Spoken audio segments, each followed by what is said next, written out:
15장과 16장 요한계시록 15장 우리가 15장 4절까지 봤습니다. 15장 4절까지.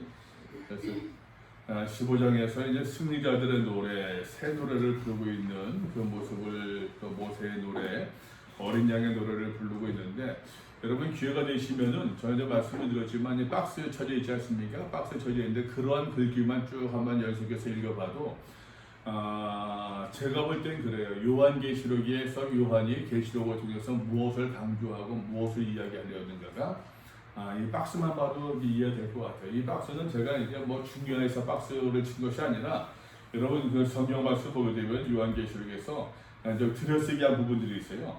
들여쓰기한 부분들. 들여쓰기한 부분들은 주로 찬양, 뭐 이제 그렇게 또 그런 부분들이 있는데, 그 들여쓰기한 부분들을 제가 박스로 이제 표현하는 거예요. 그러니까 주로 이제 찬양의 이야기들이, 찬양 노래들이 많이 있는데, 그 찬양의 노래만 그 말씀을 읽어봐도 사도 요한의 계시록을 통해서 무엇을 강조하려는가 보게 되면, 여러분이 이제 그 하나님의 주권이라고 개념이 굉장히 강조되고 있거든요. 여러 번 말씀드립니다. 요한계시록에서 우리가 큰 주제를 복음과 하나님 나라라고 해서 여러분 말씀드렸어요. 여러분 요한계시록의 주제만이 아니라 성경의 주제라고도 이야기할 수 있습니다. 복음과 하나님 나라는. 복음이 무엇이라고 그랬습니까? 예수님에 대한 예수님의 이야기, 내러티브라고 그러지 않았어요? 예수님께서 이 땅에 오셨다. 왜 오셨느냐? 우리를 구원하시기 위함이다. 더 여러분 신학적으로 성경적으로 말씀드린다고 하면 구원하기 위해서 오셨다. 이 구원이 무엇이냐? 우리 전통적으로 한국교회에서는 죽어서 천국 가는 것 정도만을 구원으로 생각을 해요. 그래서 저는 그건 굉장히 부족합니다. 2% 부족한 것이 아니라 2%만 하는 이야기예요. 그런 이야기입니다. 구원이 무엇이냐? 쉽게 말하면 여러분, 내가 구하고 있는 것, 내가 처하고 있는 것, 우리 사회 내가 있는 곳을 다 하나님 나라 만들어 나가는 것. 이것이 하나님 나라화시키는 것. 그렇다고 말입니다. 여러분 오해하지 마십시오. 무슨 뭐 기독교 문화를 만든다, 뭐 예배만 있게 만든다, 여러분 그런 식으로 이야기하지 맙시다. 그런 식으로 남과 여가 있는 것처럼 다양한 사람들이 있는데, 하나님께서 말씀하시는 하나님 나라라고 하는 것, 하나님의 주권이 미치는 곳이에요. 하나님의 다스림이 있는 곳을 하나님 나라라고 이야기할 수 있어요. 그러니까 여러분 성도가 저는 사업을 하는 것도 믿음 생활을 바르게 해야 될 이유도 무엇이냐? 여러분 믿음 생활을 함을 통해서 내가 내 자신을 바르게 무장하는 것이야, 말씀으로. 그래서 어떻게 해요? 돈 많이 벌어서? 많이 아니에요. 취업을 했으면은 내가 있는 거 하나님 나라 만들어. 쉽지 않죠. 이게 여러분 만만합니까? 결코 쉽지 않죠. 내 가정도 여러분들 부모님 말씀 100% 다 따라가요? 아니잖아요. 그것도 그냥 쉬운 일이 절대로 아니에요. 그게. 네, 그러나 그럼에도 불구하고 여러분 다 똑같이 유니파잉 시키는 거, 그게 하나님 나라가 아니에요. 다 다르지만, 그죠? 다 개성 있고 다르지만, 그러나 기본적으로 그 방향이 하나님의 지배에 불복하는 것, 하나님의 다스림에 순복해 나가는 것, 이게 하나님 나라죠. 자, 요한계시록도 그것을 이야기하고 있는데, 말씀드린 것처럼 박스 친 부분만 쭉 보더라도 하나님의 주권, 하나님의 나라라고 하는 개념들이 많이 강조되고 있더라라고 하는 것입니다. 좀 네요. 자, 쭉 보면서 여러분, 우리가 이제 요한계시록 볼 때는 많이 이제 그와 또한 하나님의 재앙, 심판, 뭐 그런 이야기들을 많이 합니다. 여러 말씀을 드렸지만, 요한계시록 말씀 보게 되면 7 인의 재앙이 있잖아요. 7 인의 재앙만이 아니라 그냥 7 나팔 재앙이 있습니다. 그리고 7 대접 재앙이 있어요. 7 재앙 시리즈가 7 재앙 시리즈가 3번 나오고 있는데, 근데 그 레위기 26장 말씀 보게 되면은 7 재앙이 4번 나와요. 4번. 구약 성경에서는 7 재앙이 4번 나오는데, 요한계시록 7 재앙이 3번 나와요. 그러니까 한 번 어디 가느냐? 아마도 말입니다. 요한계시록 10장에서 이야기하고 있는 것, 내가 기록하려고 하면 기록하지 말라 하더라. 아마도 그것을 스킵된 것이 아닐까. 네. 하나님께서 보여주신 것은 7 재앙, 구약의 말씀대로 7 재앙을 4번 반복해 나오는 그러한 것을 보여주셨는데, 그러나 3번째 재앙은 기록하지 않은 거예요. 아마도. 근데 그것은 잠시 놔두고서 말입니다. 어쨌든 간에 일곱 인의 재앙의 이야기, 나팔 재앙의 이야기, 대접 재앙의 이야기가 나오고 있는데 이것이 이제 제 주요 테마예요. 제 주요 테마인 것만이 아니라 일곱 재앙의 이야기만이 아니라 여러분 요한계시록에서 또 다른 이야기 플롯이 있어요. 또 다른 줄거리가 있어요. 이 줄거리가 이제 그 실장에서 나온 14만 4천 명의 찬양 부르는 이야기, 그 다음에 이제 9장에서 그 10장에서 이제 작은 두루마리 먹는 이야기, 11장에서 두 증인의 이야기, 12장에서 여자와 용의 싸움 이야기, 13장에서 두 짐승의 이야기, 쭉 해서 말입니다. 이 두 이야기가 서로 얽혀가면서 진행되고 있어요. 여러분 음악을 보게 되면은 피아노 트리오 하게 되면 이제 피아노와 바이올린과 첼로가 서로 연주한단 말입니다. 연주하고 있는데 어떤 때는 피아노가 막 멜로디를 끌어가요. 첼로와 바이올린이 반주를 합니다. 그러다가 어느 순간인가 바이올린이 또 멜로디를 끌어가요. 멜로디를 끌어가는데 또 피아노가 이걸 반주를 해요. 서로가 주고받고 하는 것처럼 요한계시록도 그러한 구조를 한번 보세요. 그래서 시간이 된다고 한다면 여러분 시간이 되시면요. 아예 일곱 재앙 그 이야기만 그것만도 한번 쭉 보세요. 또 그렇게만도 보고서 또 이제 그 밖에 어떤 다른 이야기들 그 또 다른 이야기를 봐도 그 내용이 똑같은 내용들이 반복되고 있더라라는 것이죠. 자, 그러면서 말입니다, 여러분. 이제 일곱 대접 마지막 재앙 시리즈 일곱 대접의 재앙 이야기가 이제 15장, 16장에서부터 시작되고 15장, 16장에서 지속되고 있답니다. 이것으로써 이제 일곱 재앙 이야기는 다 끝이 나요. 일곱 재앙 이야기가 끝이 나면서 본격적으로 드러나는 것이 무엇이냐? 그 실체가 드러나. 사도 요한이 정말로 이야기하고 싶어하는 것. 그것이 무엇이냐? 17장부터 나와요. 아쉽게도 우리 재앙 문제는 그 이야기부터 듣지 못할 것 같습니다. 그 실체는 아쉽게도 듣지 못해요. 자, 여러분 15장 5절입니다. 또 이후에 내가 보니 하늘의 증거 장막의 성전이 열린대요. 증거 장막 하니까 말입니다. 증거 장막이란 말을 어디서 쓰냐게 되면은 저기 신천지에서 증거 장막이란 말 써요. 증거 장막. 증거 장막은 장막이면 장막이고 성전이면 성전이지. 장막하면 쉽게 얘기하면 텐트예요, 텐트. 구약성경에서 회막이 있고 성막이 있거든요. 구약성경에서 보게 되면은 처음에 여호와의 언약궤를 이제 회막이라고 했어요. 텐트예요, 텐트. 텐트를 그냥 일반 텐트가 아니라 거기다가 조금 더 의미 있는 부여하니까 하나님의 언약궤가 있으니까 그것을 거룩한 성전에 써서 성막이라고 했어요. 성막. 그것이 회막이고 성막이에요. 근데 그것이 말입니다. 이제 다윗을 지나서 그 솔로몬 시대 이르게 되면은 성전을 지어요. 성전. 이것이 이제 그러니까 회막, 장막, 성전 다 비슷한 개념이에요. 근데 오늘 말씀 보니까 하늘의 증거 장막의 성전이 열리며 그래서 장막 성전, 증거 장막 이런 말 쓰고 있다니까요. 그 사람들은 어떤 의미로 이 단어를 쓰고 있는지 모르겠어요. 근데 여러분 엄밀히 말한다고 하면 장막이나 성전은 같은 의미라고 이야기할 수 있어요. 엄밀히 말하면은. 근데 장막의 성전이래요. 그러니까는 신천지에서 말입니다. 장막 성전 그런 얘기를 했어요. 자네 신천지 교회를 가리켜서. 또 증거 장막 아까 얘기했습니다, 여러분. 그 회막, 성막, 성전 안에 제일 중요한 것은 무엇이 있다고요? 무엇이 있어요? 언약궤가 있다고. 하나님의 언약궤. 하나님의 언약궤는 세 가지가 있었거든요. 모세의 십계명, 그 다음에 그 아론의 쌍난 지팡이, 그런 만나가 있었어요.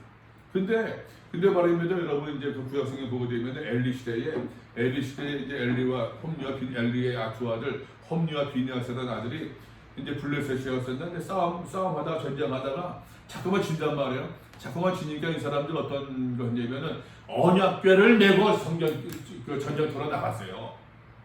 근데 여러분 이 전통적인 개념에서 이스라엘 사람들이 싸움에서 전쟁에서 진다. 그건 여러분 좋은 거예요, 나쁜 거예요?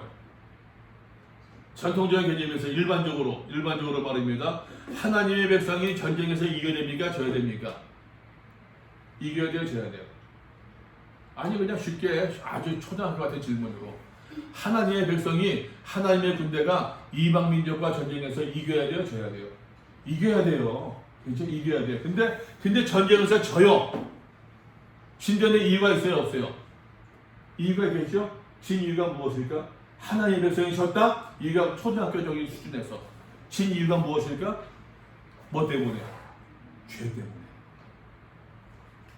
하나님이 떠났다는 이야기예요.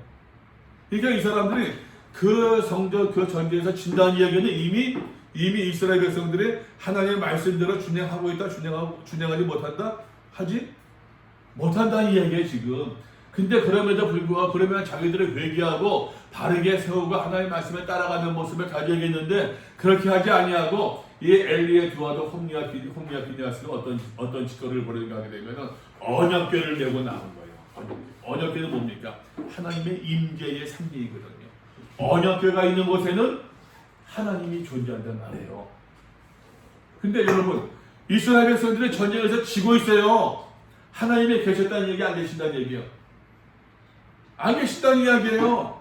하나님이 안 계시는데 언약궤가 온들 의미가 있겠느냐라는 것이. 졌어요. 언약궤를 뺏겼어요. 그리고 언약궤가 그냥 쉽게 말하면 요즘 뭐라 말하면 방치돼 있었던 거예요. 아마 이때 만나라다 그 망아리에서 만나도 또 이제 아론의 쌍난지팡이도 분신되지 않았습니다. 아마도. 나중에 이제 그 다윗이 갖고 오는데 거기서는 다 이제 그러니까 다윗이 참 하나님께 마음이 아파서 그 언약궤의 중요성을 알았어요. 사무엘도 언약궤의 중요성을 몰랐었는데 언약궤의 줄 알았던 거예요. 그래서 여러분 이 당시에 신약 넘어오자 말입니다. 이 언약궤 하게 되면 기본적으로 다 상승되고서는 이 증거 돌파만 남아요. 여기서 말할 때 증거, 마르투리온, 증거라고 얘기할 때는 십계명을 의미해요. 십계명. 하나님의 계명. 그러니까는 하나님의 계명이 있던 그 장막, 이퀄 성전, 그 성전이 열려졌더라라고 하는 것입니다. 근데 여러분, 증거, 여러 번 말씀드렸습니다. 요한계시록에서는 증거, 증언하다, 뭐 이런 단어가 중요하다고 여러 번 말씀을 드렸잖아요. 핵심적인 단어라고. 여러분, 증언하다, 증거한다 라고 얘기할 때는 그저 내 말을 증언한다가 아니라고 그랬어요. 하나님의 말씀과 예수의 계명이라고 늘 여러 말씀드렸어요. 증거라고 얘기할 때는 다시 얘기합니다. 여러분, 증거라고 증언, 증거, 마르투리온, 마르투리아 뭐 이런 말 쓸 때 말입니다. 하나님의 말씀과 예수의 계명이 같이 나온다. 하나님의 말씀하게 되면 여러분 뭐가 있겠어요? 쉽게 구약의 말씀. 예수의 계명 하게 되면은 예수께서 전파했던 것들. 이 모든 것들을 전하는 것을 가리켜서 증언, 증거라고 얘기하는 거예요. 여러분, 우리가 예수의 말씀을 증거한다, 말씀을 증언해야 됩니다. 라는 얘기는요, 내 감정과 내 체험을 이야기하는 것이 아니에요. 여러분들 그런 신앙 되지 않기를 바라요. 말씀을 이야기할 수 있어야 돼요. 말씀을. 제가 스토리 성경 계속 강조한 이유도 그 이유예요. 어른들이 와서 이제 식사할 때 여러 말씀드리지 않았었냐? 식사하는데 책을 본다고 하는 독서 모임 이제 아줌마 여성들이 와서 얘기하는데 독서 모임 한다고 하면서 주도 무슨 책으로 읽고서 주인공의 심리가 어떻고 뭐 이때 상황이 어떻고 그런 얘기를 해요. 그런데 교회 다니는 사람들이 모여서 얘기하는데 신앙 이야기 하니까 신앙 이야기가 처음 얘기만 하더라고. 처음 얘기만. 나는 그때 그 장면을 지금도 잊지 못해요. 그 사람들 기억해야 누군지. 저 사람들이 소설을 읽고 책을 읽고서는 그 내용을 이야기하면서 왜 신앙을 이야기할 때는 처음만 이야기할까? 왜 성경을 이야기하지 못할까? 하나님의 말씀과 예수의 계명을 왜 이야기하지 못할까? 여러분, 내가 예수를 증언한다고 하는 것은 내가 처음 이야기하는 겁니까? 말씀을 전해야죠. 안 그래요, 여러분? 말씀을 전해야죠. 여기서 증거라고 하는 것은 증거 장막의 성전이라고 하는 것은 말입니다. 여러분, 이것은 하나님의 계명을 이야기해요. 뿐만 아니라 예수의 가르침다 포함한 이야기예요. 자, 어쨌든 말입니다. 여기서 증거 장막. 그러니까 말입니다. 여기서는 하나님의 증거 말씀드리지 않았어요? 이제 그 모세 십교행에 있는 언약궤에서는 하나님의 거처, 하나님께서 계시는 곳, 그런 의미가 있다라고 하는 것입니다. 그런 의미가 있어요. 법궤라고 하는 것은 여기 있는 것처럼 장막과 법궤는 하나님의 자비를 나타내기도 하고 동행의 의미니까 그 증거라는 의미가 있는데 그 증거 장막의 성전이 열린다.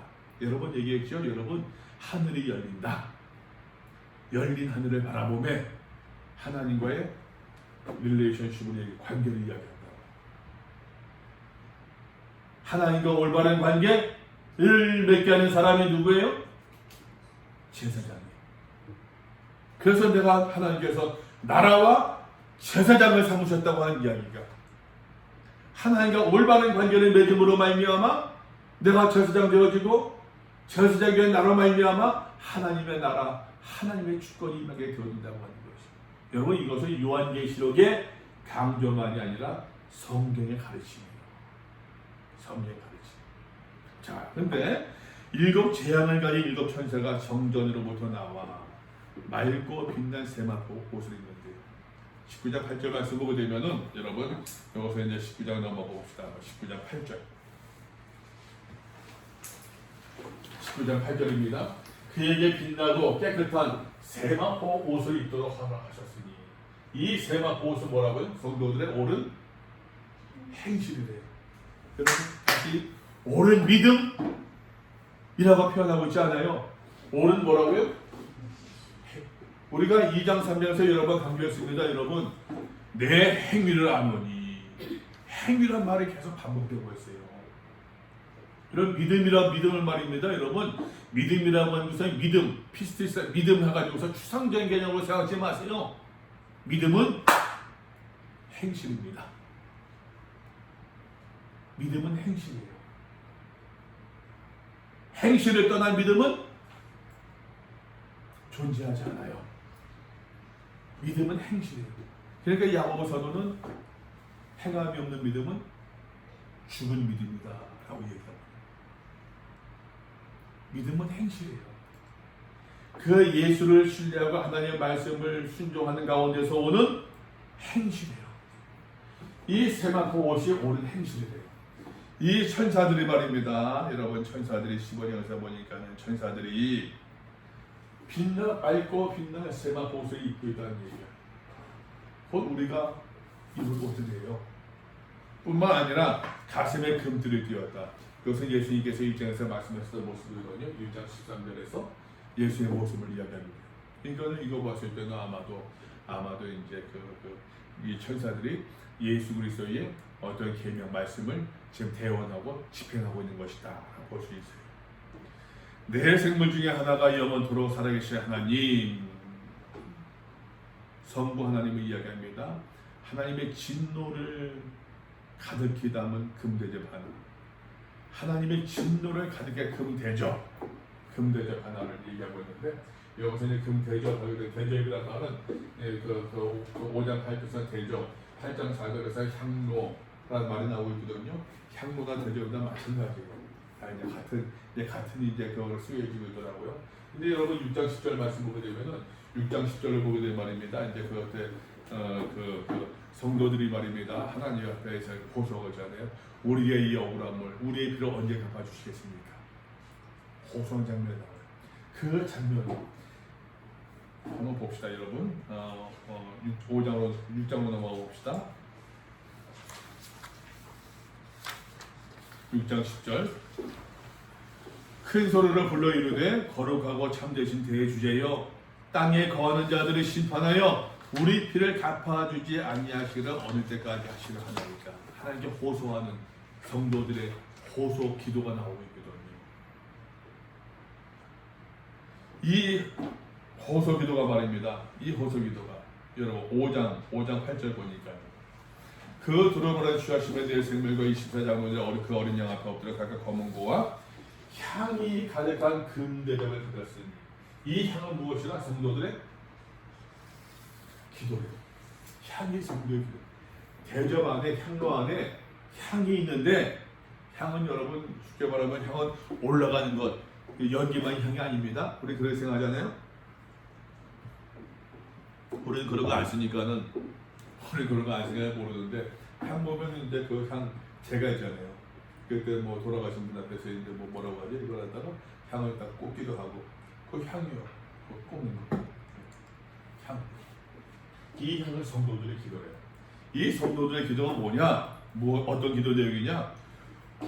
우리 피를 갚아주지 아니하시를 갚아달라는 얘기예요. 이 성도들의 기도. 의인들이 억울하게 고난을 받습니다. 하나님, 우리의 이 억울함을 풀어주셔야 되지 않겠습니까? 풀어주시면서 하나님의 공의로움과 하나님의 정의로움을, 하나님의 의로움을 밝히 드러내야 되지 않겠습니까? 그 기도예요. 그 기도가 여러분 8장으로 넘어가 보세요. 8장을 보게 될 말입니다. 여러분 8장 4절 향연이 성도의 기도와 함께 천사의 손으로부터 하나님 앞으로 올라가는 자. 향이 뭐라고요? 성도의 기도. 성도의 기도가 뭐라고요? 우리의 억울함을 풀어주셔서 하나님의 공의로움을 보여주셔서 이 향 말입니다. 이것이 다시 15장으로 넘어가 보세요. 여러분 15장 향이 가득한 어디서 있죠? 사례가 금대접 일곱을 하나님의 진노를 금대접 일곱을 이제는 대접이니까 향이 가득한 대접이었었는데 이 향에다가 하나님께서 무엇을? 진노를 가득히다가. 그게 무슨 말이에요? 우리의 억울함을 풀어주셔서 기도한 그 기도가 되게 응답되는 거지. 이해되세요? 무슨 말인지? 여러분 여기서 오해하지 마십시오. 성도의 기도라고 해가지고서 내 억울함을, 내 원수를 갚아주십시오. 그런 의미의 기도가 아닙니다. 여러분, 믿음의 사람들이 복을 받아야 됩니까? 벌을 받아야 됩니까? 맞아, 복을 받아야 돼요. 믿음의 사람들이 근데 복은커녕 고난을 당하고 있네. 맞아요, 틀려요? 틀린 것 같아요. 그러면 여러분, 하나님의 말씀이 맞지 않아? 그죠? 믿음의 사람들이 복을 받아야 되는데, 믿음의 사람들이 잘 되어야 되는데, 근데 여러분 세상이 그렇게 돼요? 아니거든요. 아직까지는 여러분 말씀대로 살면 여러분 패배해요. 그게 의인의 고난이에요. 그러나 그럼에도 불구하고 말씀대로 살아야 돼요. 언제 갚아주실 것이냐? 그게 좋은 말이죠. 그게 좋은 말이에요. 여러분 믿음을 떠나서 세상적으로 이야기해도 자기의 이해만 이득만 쫓아서 막 그렇게 모든 일을 처리한다고 되면은 여러분 그 사회가 바른 사회가 될 수 있겠습니까? 아니잖아요. 내가 좀 손해가 난다고 할지라도 이렇게 해야 돼. 그럴 때 사회가 나아지는 거 아니에요? 아닌가 여러분? 두 가운데서 내가 좀 이득이 더 돼. 이게 이득 손해가 될 것 같아. 이득이 덜 돼요. 근데 이게 합법이고 이게 불법이에요. 어떤 걸 해야 됩니까? 합법을 해야 돼요. 그죠? 합법과 불법 해서 합법을 선택한 것처럼 보이지만 그러나 사실은 손해로 이득을 따지면 더 큰 거 작은 거 선택한 거예요. 때로는 여러분 이것이 옳고 이것이 틀렸어요. 합법과 불법이 아니에요. 이것이 옳고 이게 틀렸어요. 여기에 더 이득이 많아. 이건 손해볼 것 같아. 어느 걸 선택하겠어요? 둘 다 합법이에요. 세상의 모든 사람들이 여러분 이 많은 이득을 따라간다고 한다면은 사회가 어떻게 되겠어요? 합법과 불법이 뭡니까 여러분? 법이 정한 것뿐이야. 법에 걸리지 않는 것뿐이에요. 법에 걸리지 않는 것뿐이야. 법에. 실정법에 걸리지 않는 것뿐이에요. 그거는. 여러분, 법이 사회 흐름을 따라갑니까? 법이 사회 발전을 따라가요? 못 따라가요. 법이 못 따라가요. 그런 일이 생기면은 그 다음에 그런 거 생기는 거예요. 그 법이 생기는 거예요. 법이 못 따라가요. 그래서 더 나쁜 놈들은, 나쁜 인간들은 법이 미비한 그거 이용해서 나쁜 짓 한다니까. 그러니까 사회가 더 망가지죠. 건강한 사회가 되기 위해서는 더 이득이 되고 막 그러지만 이거 따라가는 거예요.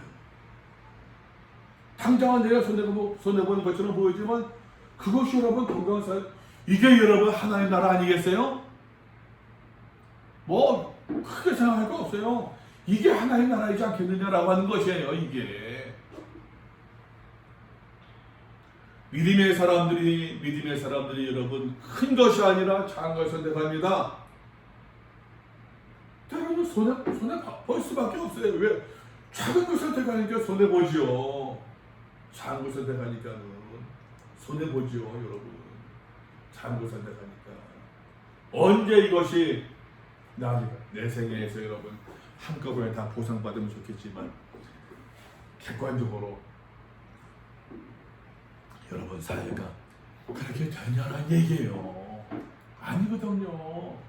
아니에요. 아니거든요. 좀 다른 이야기 할게요. 저는 백선엽 장군 저는 반대예요. 백선엽 장군 백세로 이번 주에 죽었다고 그러던데 돌아가셨다고 하는데 저는 개인적으로 반대예요. 왜 그러냐? 그 사람이 친일 행역이 논란이 나와요. 친일 논란 다 싸잡아서 공격해야 되냐? 그건 아니다. 난 그 정도 과욕하지 않아. 그 당시에 뭐 해가지고서 이제 무슨 뭡니까 이제 사회분이 따르는데 그때 뭐 조선이 대한제국이 대한민국이 해방되리라 생각했겠어요? 생각하지 않았겠어요? 그래서 이제 내가 살기 위해서 내 친자식이 있으니까 열심히 한다. 뭐 그럴 수 있어요. 근데 해방이 됐네?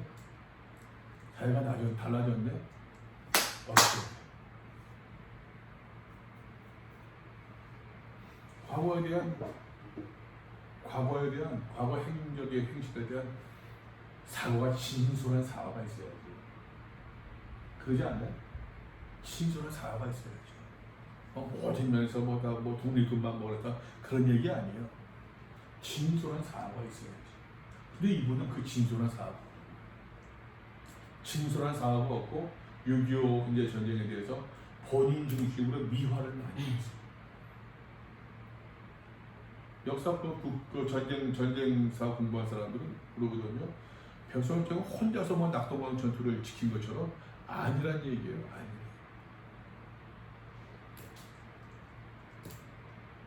자기들한테 힘이 있으니까. 박정희 대통령 먼저 선배고, 박정희 대통령 살려주기도 했었고, 전두환과 훨씬 선배고 하니까 입김이 먹히는 거야. 군대 원로를 특검 미화시키는 거야. 여기에 대해서 학자들이 비판합니다. 여러분 그럴 수 있죠. 해가지고서 그 시대가는 그럴 수 있죠. 진솔한 사고가 있어야지. 그래야지 여러분 그 후손들이 그런 데 대해서 이제 다시 반복하지 않고 이렇게 하면 안 되는 거구나. 이렇게 하면 안 되는구나. 어쨌든 그 말입니다, 여러분. 여기서 이제 진노를 가리키다면 그 금대접이 일곱 천세대 죽었습니다. 죽었더니만 누가 주셨다는 얘기요? 누구의 것을? 하나님의 진노를. 하나님의 진노를 증거의 장막이 열리고 하나님께서 주셨다는 얘기입니다. 하나님의 영광과 능력으로 말미암아 성전의 영광에 가득 차며 증거의 말씀을 가득 찼습니다. 하나님께서 임재하십니다. 하나님께서 임재하신 것이에요. 그런데 일곱 천사의 일곱 재앙이 마치기 전까지는 성전의 능이 들어갈 수 있다 없다? 들어갈 수 없다. 무슨 말입니까? 이 심판이 다 완료되기 전까지는 하나님과 한 성전이 열렸지만 올바른 관계가 안 된다는 얘기. 청산돼야 된다는 얘기. 자, 그러면서 이제 일곱 대접의 이야기가 시작된답니다. 일곱 대접이 말입니다. 쭉 되는데 또 내가 들으니 성전에서 큰 음성이 나서 일곱 천사에게 말하되 너희는 가서 하나님의 진노 일곱 대접을 어디에 쏟으라? 땅에 쏟으라. 땅은 부정적, 긍정적, 부정적이라고 했어요. 그죠? 땅과 반대되는 하늘. 첫째 천사가 가서 그 대접을 어디에 쏟으며? 땅에 쏟으며 짐승의 표를 받은 사람들과 그 우상에 경배하는 자들에게 짐승의 표를 받았대요. 짐승의 표를 받은 사람. 여러분 말씀 봅시다. 아마 13장 넘어옵시다. 13장 16절 말씀 봅니다. 그가 모든 자 곧 작은 자나 큰 자나 부자나 가난한 자나 자유인이나 종들의 그 오른손이나 이마에 표를 받게 하고 짐승의 표. 그 표가 무엇이다? 666이다 라고 했어요. 여러분 13장 1절 말씀 보세요. 13장 1절 내가 보니 한 짐승이 나오는데 뿔이 열이요 머리가 일곱이라 그 뿔에 열왕관이 있고 그 머리들에는 신성모독하는 이름들이 있더라. 신성모독하는 이름. 그 머리에는 신성모독하는 이름들이 있대요. 그 머리에 신성모독하는 이름이 있다. 그 머리 어디에 있을까? 쉽게 머리 어디에 있을까요? 이마겠죠. 쉽게 저기 보여. 그죠? 머리 하나 이마겠죠. 머리에 신성모독하는 이름이 있대요. 아마도 이마의 가능성이 높아요. 그 표, 신성모독한 이름 표, 그 오른손이나 이마에 표를 받게 하고 표를 받게 했대요. 아마도 신성모독하는 이름. 아마도 그것이 666이라 666 썼다는 거로 얘기했잖아요. 여러분 짐승이라고 하는 그것이 게마트리아 이제 그 세모를 하면 그게 666이라니까 네로도 666에 해당돼요. 무슨 뭐 히틀러도 뭐 어떻게 이걸 바꿔서 하면 666이 너무 많아 그게. 그러니까 짐승은 맞아. 그러니까 보니까는 여러분이 이렇게 제가 말씀드렸는데 짐승의 수가 짐승의 이름이나 그 이름의 수가 짐승의 이름의 수 다시 짐승의 이름의 수. 그러니까 짐승의 이름 가지고 수를 만들기가 666이라는 얘기예요. 이 15장 넘어옵니다, 여러분. 이 사람들의 말입니다, 여러분. 그 짐승의 표를 받은 사람들과 그 우사에 경배하는 자들에게 이 첫 번째 대접이 쏟아진 거예요. 그러니까 여러분 여기서 보더라도 다시 이야기합니다, 여러분. 여기서 보더라도 이제 짐승의 표라고 하는 것은요 하나의 그 뭐라고 할까 어떤 심벌 상징이라고 얘기할 수 있어요. 예수를 바르게 믿지 않고 세상과 타협하고 세상의 모든 유혹에 따라가는 사람들의 특징들 있잖아요, 여러분. 특징들. 그 사람들하고 여러분 어떤 그 특성들이 있잖아요. 예를 들어서 담배 막 피는 사람들, 담배 피는 사람들은 내 차만 타도 탔다가 내려도 나는 한참 동안 창문을 열어놔. 창문을 냄새가 나 냄새가 그 있잖아요, 여러분. 그 특성이 그거 무슨 세상 타먹고 있는 사람들 말이나 거기서 특성이 있어요. 저 사람은 누가 보기에도 옳지 않은 것 같아. 그 특성이 있어요. 그 특성을 가리켜서 이제 짐승의 이름이라고 얘기할 수 있어요. 하나님을 잘 바르게 믿는 사람들, 여호와를 경외하는 사람들, 두려워하는 사람들, 여러분 특성이 있습니다. 그게 하나님의 입맞은 모습이라고 이야기할 수 있어요. 우리가 여러분, 나는 어떤 특성이 있습니까? 어떤 특성이 있어요? 제 요즘 고민이 이번 주부터 장사를 하려고 하는데 다시 시작하려고 그러는데 장사하면서 느끼는 너무 거칠어졌어. 근데 그거 많이 느껴요. 그 말투도 툭툭 내뱉어요. 말투 툭툭. 그 전에 교회에 있을 때 근데 조심하고 뭐 그러다가 장사 다 보니까는 별 사람들이 많고 다 그냥 그냥 교회 스타일로 가 보니까는 내가 심적으로 너무 스트레스, 감성적인 소비가 너무 힘들더라고요. 그러니까 톡톡 내뱉어요. 예를 들어서 뭐 우리 오후에 이제 책 보고 있고 저녁 때 책 보자 공부하잖아요. 그러면 장로님들이나 뭐 교회에서 가지고서 막 교회 불편하고서 나하고 얘기하대요. 교회 자기네 교회 문제 있는 거 같다가 그럼 나는 장로님 여기 와서 왜 그러세요? 나한테 왜 그러세요? 장로님 나한테 얘기하지 말고 거기 당에 가서 얘기해요. 당에 가서 왜 나한테 그러세요? 그 전에는 전혀 그런 말 안 하거든. 아 그러세요? 아 힘드시겠네. 기도하셔야죠. 목사 스타일 아니야. 아 참 그러세요? 아 그러시구나. 힘드시겠어요. 그래도 하나님께서 맡긴 사명인데 기도하시면 감당하셔야죠. 목사 스타일이에요. 목사가. 지금은 왜 나한테 그래요? 당에 가서 그 목사한테 불면서 목사한테 말씀하세요. 여기서 그러지 말고. 여러분, 내 특성이 어떤가? 어떤 표를 받았는가? 그 우사에게 경배하는 자들에게 표를 받은 사람들과 우사에 경배하는 사람들에게 악하고 독한 종기가 종기가 뭔지 아시죠, 여러분?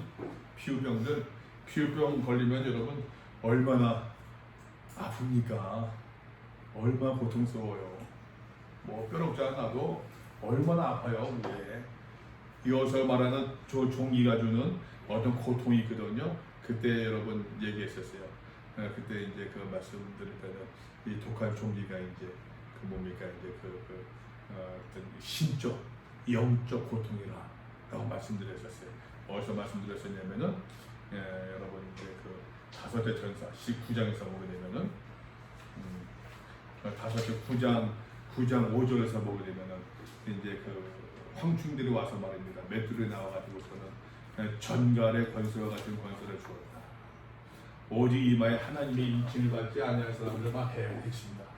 그러나 그들을 죽이지도 못하게 하시고 괴롭게만 하시는데 괴롭게 한 것 같더라. 이것은 이 괴로움, 고통은 쏘는 것은 이것은 이제 영적이고 심리적인 아픔이다 말씀드렸어요. 여러분 하나님의 말씀대로 순종하지 아니했을 때 받는 심리적 고통이 있잖아요. 차라리 딱 맞고 끝나면 죽겠어. 그런 건 얘기예요. 이러한 심리적 고통들이 말입니다. 이 고통들이 종기에 두 번째 저녁을 바다에 쏟으며 바다 곧 죽은 자의 피가 지르며 바다 가운데 모든 생물이 죽더라. 셋째 천사가 그 대접을 강과 물 근원에 쏟으며 피가 되더라. 다 피가 되네요. 피는 여러분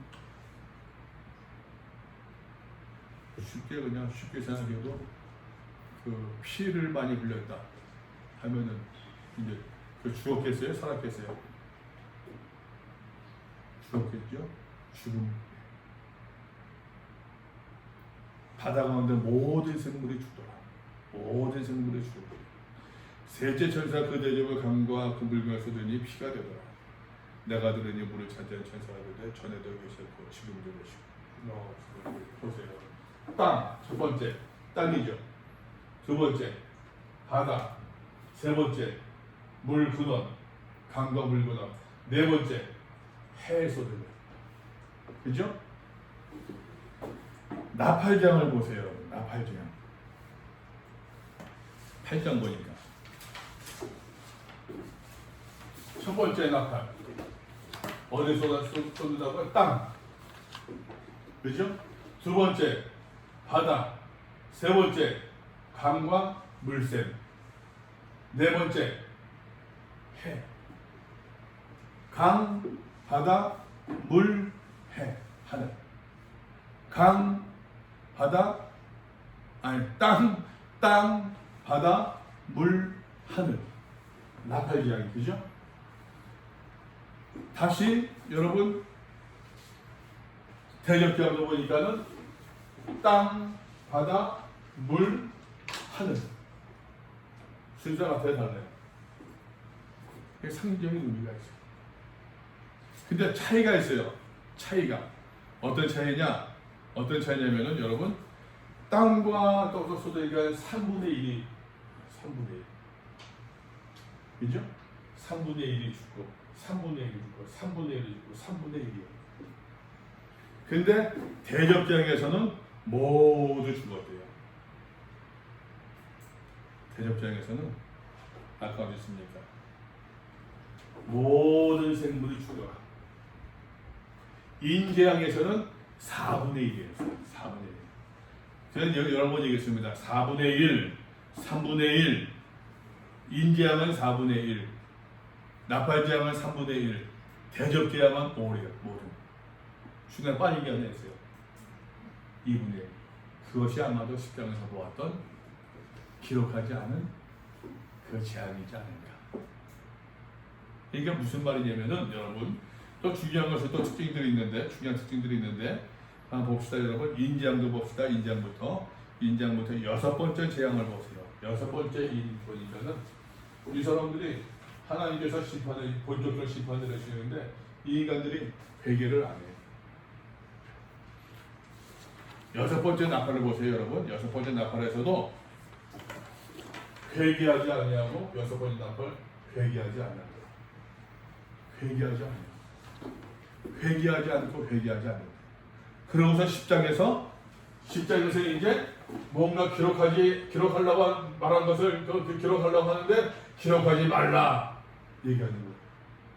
그러고서 여러분 다시 대접기향으로 넘어가는 거예요. 대접기향에서 다 죽는 거예요. 4분의 1, 3분의 1 기록하지 말라. 이게 아마도 2분의 1이지 않을까? 대접에서 다 죽는 거예요. 여기서 하나 있는 것이 심판으로 아까 말씀 여섯 번째마다 그 사람 회개하지 않아요. 여러분 심판으로 회개하지 않아요.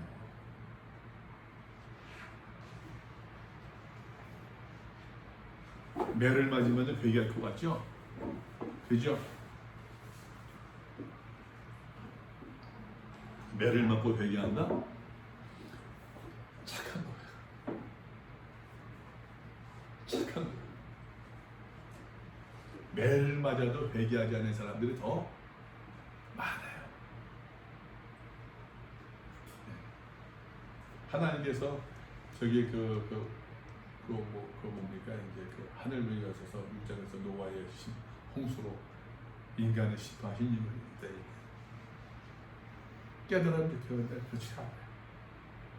자 그러면서 말입니다. 어쨌든 간에 빨리 좀 넘어가겠네요.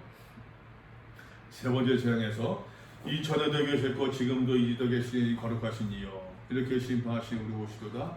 심판하시니 의로우시되 하나님의 심판이 의롭되 그들이 성도들과 선지자의 피를 흘렸으므로 믿음의 사람들을 고난을 줬으니까 그들에게 피를 마시게 하신 것이 다 피가 되잖아요. 그죠? 합당하시도록 합당하나이다. 하나님의 심판이 합당하다는 얘기예요. 정당하다는 얘기예요. 또 내가 들으니 제단이 말하기를 그러하다 주 하나님 곧 전능하신 이여 심판하시는 것이 참되시고 의로우시도다. 의롭다. 참 정당하다는 얘기. 옳다는 얘기. 하나님의 심판이. 말씀을 들음에도 불구하고 회개할 기회를 주심에도 불구하고 회개하지 아니하고 말씀을 들었음에도 불구하고 회개하지 아니하는 거대한 심판이 정당하다는 이야기예요. 그러나 여러분 다시 이야기합니다. 그런 가운데서도 신실한 사람들이 있어요 없어요? 있잖아요. 14만 4천 명. 하나님께서 그 사람들이 있지 아니하신다는 얘기예요. 다시 이야기합니다, 여러분. 많음이냐 적음이냐. 적음을 선택했습니다. 손해보는 것 같습니다. 억울합니다. 여러분 바보 같습니다. 선택하지 못한 걸 바보 같아요. 그러나 하나님의 심판의 때가 있으니 믿음의 사람들은 잊지 아니하신다는 이야기예요. 그러니 믿음의 사람들이 당장 보이는 것 많음이냐 적음이냐 높음이냐 낮음이냐 둘 다 합법인 것처럼 보입니다. 그러나 하나님의 뜻이 여기에 있어요. 믿음의 사람들이 무엇을 선택해야겠느냐 하는 거예요. 믿음의 사람들. 여러분 꼭 기억하세요. 선택도 훈련이랍니다. 선택하는 것도 훈련이에요. 계속 이렇게 따라가다 보면은 계속 그렇게 따라가요. 옳은 것 선택하는 거 훈련이에요. 옳은 것 선택하는 훈련이에요. 하나만 더 말씀드릴게요. 좋아 보이는 거, 큰 거, 많아 보이는 거, 높아 보이는 거 선택하는 것은 훈련하지 않아도 다 따라가요. 근데 작아 보이는 거, 낮아 보이는 거, 적어 보이는 거, 손해 보는 것 같은 거 선택하는 것은 훈련이 필요해요. 훈련. 네 번째 전사가 대접을 해수되며 해가 권세를 받아 불러 사람들을 태우니 사람들이 크게 태우니인지라. 이 재앙들을 해하는 권세를 가지신 하나님의 이름을 비방하며. 이거 보세요. 참 얼마나 못했습니까? 이 재앙들을 행하는 권세를 가지신 하나님. 누가 심판하신다고요? 하나님이 심판하시는데 이 인간들의 말입니다.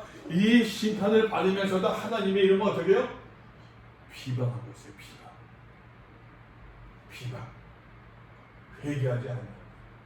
이 비방이란 말이 말입니다. 여러분 이 비방이란 말이 그럼 보세요. 13장 넘어봅시다. 내가 보니 바다에서 한 짐승이 나오는데 뿔이 여려 머리가 일곱이라 그 뿔에 열을 원간이 있고 그 머리들에는 신성모독하는 이름들이 있대요. 이름이 쉽게 얘기할게요. 쉽게 설명할게요. 이름이 뭐예요? 신성모독. 블레스페미아.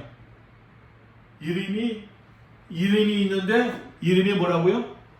블레스페미아. 신성모독이에요. 블레스페미아. 이 이름이 있는데 이것이 이 블레스페미아. 이것이 여러분 666이에요. 말씀드렸잖아요. 하나님의 반대하는 사람들의 특성. 이름을 받았으니 666 그 뭐다? 특성이 하나님 반대하는 거예요. 15장 넘어가 보세요, 여러분. 15장. 이 사람들 보세요. 이 재앙들을 행하는 권세를 가지신 하나님의 이름을 뭐 한다고요? 블레스페메오. 뭐 한다고요? 비방하는 거예요. 이 비방이 하나님의 이름을 비방한 신성 모독. 블레스페미아. 블레스페메오. 주 이름대로 행하고 있는 거예요. 특성이라니까 이게. 하나님을 회방하고 모독하고 신성 모독하고 비방하는 것. 이것이 여러분 반대자의 특성이라는, 이게 육류의 특성이라는 얘기예요. 회개하지 아니하고 주께 영광을 돌리지 아니하더라. 여섯째 전사가 그 대접에 큰 강 유브라데 소돔의 강물이 많아서 동방소는 왕들의 길이 예배되었더라. 여섯 번째 대접 보세요, 여러분. 여섯 번째 대접도 그렇고 여섯 번째 나팔 보세요. 여섯 번째 나팔 보니까 저기 9장에 보니까 여섯 번째 나팔을 보니까 나팔 가진 여섯 번째 추세가 말하기가 큰 강 어디? 큰 강 유브라테스 강 유브라데라는 말이 여섯 번째 나팔에 나오고 있죠. 여섯 번째 대접 보세요. 여섯 번째 대접에서도 큰 강 유브라데. 아까 땅 바다 강 하늘. 그죠? 여섯 번째 또 유브라데요. 그러니까 이렇게 얘기할 사람도 있어요. 이 나팔 재앙과 대접 재앙은 사실 같은 장을 의미한다라고 보는 학자들도 많이 있어요. 여러분 한 마지막 중보할 때 무슨 뭐 3번이마든 4번이마든 그게 무슨 의미가 있겠습니까? 그죠? 하나의 심판이 있는데 보세요. 이걸 좀 얘기를 해야 될 것 같아요. 시간이 가도 왕들이 예비되었던 내가 보면 개구리 같은 새 더러운 영이 용의 무엇과 이 짐승의 무엇? 이 거짓 선지자의 뭐? 이 요한계시서 입이라는 이미지가 많이 나온다고 그랬어요. 그죠? 입, 혓바닥. 입에서 거짓이 나와요. 거짓으로 하나님을 비방하고 거짓으로 성도를 모함합니다. 모략을 꾸입니다. 입에요. 꼬리 같은 정갈이 있다라 꼬리 같은 것들 꼬리가 기잖아요. 혓바닥. 여기서 용은 사탄, 짐승은 정치적 제도를 뜻해요. 거짓 선지자, 종교적 보조자를 이야기해요. 근데 여러분 이 사람들이 보세요. 그 당시에 처해진 요한계시록 교회 처해진 독자들의 상황 가운데서 믿음으로 살라고 하는데 뭐 로마 당국과 뭐 해가지고서 많은 유혹이 있습니다. 많은 타협을 해야 됩니다. 그래 먹고 살 수가 있습니다. 그래 먹고 살 수 있어요. 그것을 먹고 살 괜찮아 옹호하는 잘못된 거짓을 가르치는 자칭 유대인들 선지자들이 있었더라. 2장 3장에서 봤잖아요. 그렇죠? 그것을 조정하는 법적인 제도를 만드는 짐승들, 땅에서 올라온 짐승, 그 뒤에 바다에서 올라온 짐승 말씀드렸죠. 바다에서 올라온 짐승 로마, 땅에서 올라온 짐승 그 로마에 부역하는 사람들, 그 배후의 세력 용의 큰 그림을 그리고 자기의 부역자를 정치적 제도를 만들어서 그 정치적 제도 가운데서 종교적으로 합리화시키는 사람들이 있어요. 무엇을 가지고? 입을 가지고. 근데 그 입에 그 배후에 뭐가 있어요? 더러운 용이래요. 더러운 용. 아카타르토스라고 하는데 아카타르토스. 더러운. 이 더러운이라는 단어가 제왕기를 위해서 설명하고 있어요. 더러운이라는 단어가 여러분 그의 음행의 더러운, 아카타르토스 어디 있어? 아카타르토스 어디 있어? 테스 같은 단어죠? 그 더러운 여기서 말할 때 새 더러운 그러니까 더러워하는데 17장에서 보면 음행의 더러움이래. 음행의 더러움 어디 있어? 음행의 더러움. 그러니까는 여기서 말할 때 그러니까 벌써 내가 보면 개구리 같은 새 더러운 영 하니까 이 더러움이라고 하는 것은 벌써 음행이란 말이 의미가 포함돼서 안 됐어요? 성경에서 음행 뭐라고요? 육적인 어떤 음행만이야 그것이 아니라 영적인 거. 하나님을 섬겨야 되는데 하나님을 섬기지 않냐고 우상을 섬기는 것. 하나님을 섬겨야 되는데 우상을 섬긴다? 여러분 무슨 목신을 만들고 그것만이 아닙니다. 돈도 우상이에요. 제일 큰 우상이. 경제적 우상. 계속 그런 얘기 했었잖아요. 그것이 여러분 17장 18장에 드러난다니까 이제 다음 주에. 그 더러운 영이. 그러니까 여러분 사탄 또 짐승 거짓 선지자에서 그 모든 것을 움직이는 결정적인 동기가 뭐란 얘기예요 지금? 경제라는 얘기예요. 돈.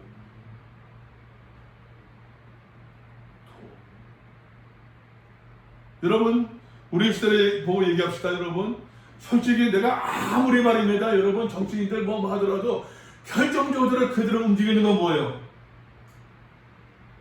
돈이에요. 돈. 사람들이 여러분 뭐 해가지고서 남들을 비난합니다. 그 비난하는 결정적인 이유가 뭡니까? 돈이에요. 돈 떼어먹었냐 안 떼어먹었냐? 더 얼마 떼먹지 않았느냐? 저는 그렇게 생각해요. 그 사람들이 왜 그걸 비난합니까? 저는 그렇게 생각해요. 저는 너 떼어먹은 거 아니야? 왜 그걸 비난하게? 자기 상상해. 내가 그 자리에 있으면은 그렇게 해먹겠다는 얘기. 나는 그렇게 들려. 그렇지 않은 사람들은 그렇게 비난 안 해. 여러분 가만히 보세요. 거의 틀림없어요. 그런 사람들이 그런 식으로 비난을 해요. 거의 틀림없어요. 뭐 그럴 수도 있지만 실제 그럴 수도 있지만 거의 틀림없이 뭐 좀 그런 얘기하네. 뭐 정의연 무슨 돈 때문에 또 어쩌다 하는 저는 그렇지 않지 않아요. 솔직히 그렇게 비난한 사람들이 그렇게 할 수 있는 사람이라고 생각해요. 여러분 뭐 해가지고 그랬다고 내 청춘 다 마시겠어요? 난 그렇게 생각하지 않아요. 동기야. 그러니까 저 여기서도 더러운 이 더러움이 음행이에요. 음행. 영적인 음행. 결정적인 동기야. 이정을 행하여 원천하 왕들에게 가서 하나님과 전쟁하신 예 큰 나라에 있어 전쟁을 위하여 그들을 모으라. 그렇게 지지 않겠다는 얘기죠. 그렇게 지지 않겠다는 얘기예요. 보라 내가 도둑같이 이 사람들 하나님을 큰 자리에 전쟁을 위해 하나님을 대적하기 위해서 밑에 수하들을 모으고 있다는 거예요. 회개한다는 얘기, 회개하지 않는다는 얘기예요. 회개하지 않는다는 얘기예요. 그러나 보세요. 보라 내가 도둑같이 오리니 누구든지 자기 옷을 직접 긁어먹고 다니지 않는 거야. 자기 부끄러움 보지 않는 자는 너 정신 똑바로 차리고. 세상 사람들이 이렇게 움직이지만 너 자칭 믿음의 사람 아니냐? 너 어떻게 해야겠어? 정신 똑바로 차려. 라오디아 교회가 자기는 부자래요. 부유한 것이 부족한 것이 없다고 자랑했었어요. 근데 주께서 뭐라고 하십니까? 내가 벌거벗은 것과 헐벗은 것과 부끄러운 것을 알지 못하는구나. 딱 맞는 이야기예요. 18절에서 맞는 이야기. 누구든지 깨어 자기 옷을 지켜 자기 옷을 지킨다. 세마포 하나님 백성임을 세마포 행실이라고 했잖아요. 벌거벗고 다니지 않냐. 자기의 부끄러움을 보지 않는 자 복이 일곱째 대저입니다. 일곱째 천사가 그들을 공명의 소리가 큰 음성이 천지에서 우러나세요. 되었다. 이제 끝났다. 이제 끝이다. 마지막 제안은 하시되 번개와 음성과 우레소리가 또 큰 지진이 있어. 제일 강도가 센 표현이에요. 번개, 음성, 우레소리 또 큰 지진이 있어. 이것이 말입니다, 여러분. 18절에 이제 번개, 음성, 우레소리, 지진. 이것은요, 이제 하나님의 이제 그 징계의 표시거든요, 심판. 이것이 다 나온 게 여기에요.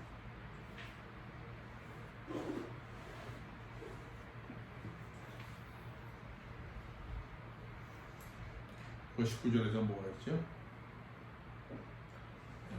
번개와 음성과 우레와 지진과 큰 우박이 있다. 여기도 그러네. 그래서도 이제 이 지진이 하나님의 심판이 이제 종료되는 것을 의미해요. 기도가 다 되었다. 끝났다. 이제 끝났다. 그러면서 이제 얼마나 근데 사람의 땅에서 원인으로 이같이 큰 지진이 없었다. 이 같은 큰 지진이 없었다. 가장 강력한 심판. 그 큰 성이 세간으로 갈라지고 만국의 성들도 무너지니 큰 성 바벨론입니다. 바벨론은 하나님밖에 기억하신 거죠. 그의 명령은 큰 성 바벨론, 로마를 이야기하지 마. 다음에 이제 17절에서 보세요. 맹렬한 진노의 고돌자는 어떠냐. 진노의 심판을 이야기합니다. 각 성도 흩어지고 사막도 간접도 또 무게가 한 달란트가 되는 또 큰 우박이. 이렇게 큰 지진이 없었는데 무게가 한 달란트 된 큰 우박이 하늘로부터 사람을 내리며 사람들이 그 우박의 재앙 때문에 하나님을 또 어떻게 또 비난합니다. 회개합니까? 회개하지 않습니까? 회개하지. 비방, 블레스페미아 이게 용융이라니까. 이게 여러분 짐승의 이름이고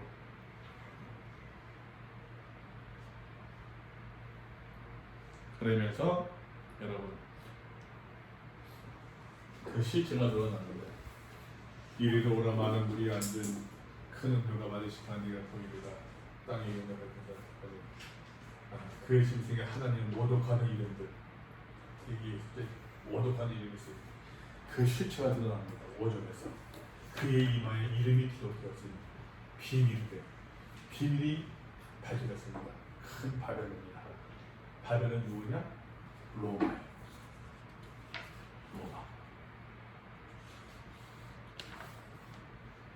음녀의 이름이 저기 음녀 이걸 바벨론이라는 얘기. 로마.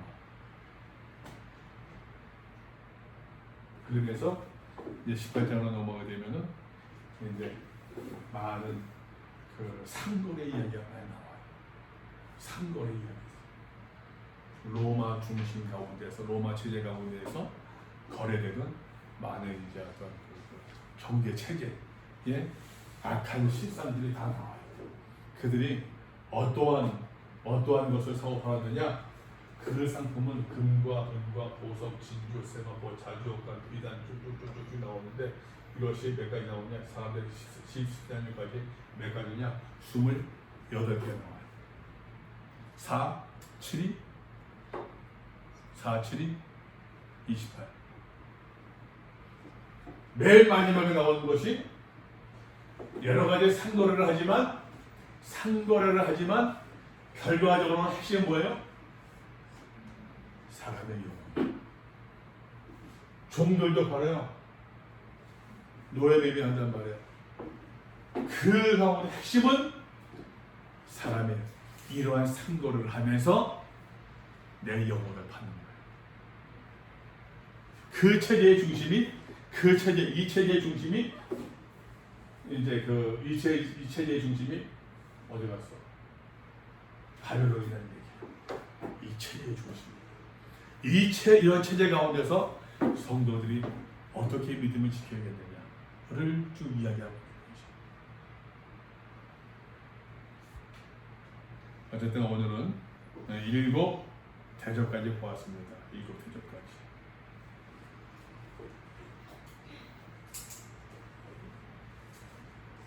지금 보라 내가 도둑같이 오르는 누구니 깨어있어요. 자기 옷을 지키고 벌거벗고 다니지 않는 깨어있는 믿음을 가져야 됩니다. 혹시 여러분 질문 있습니까?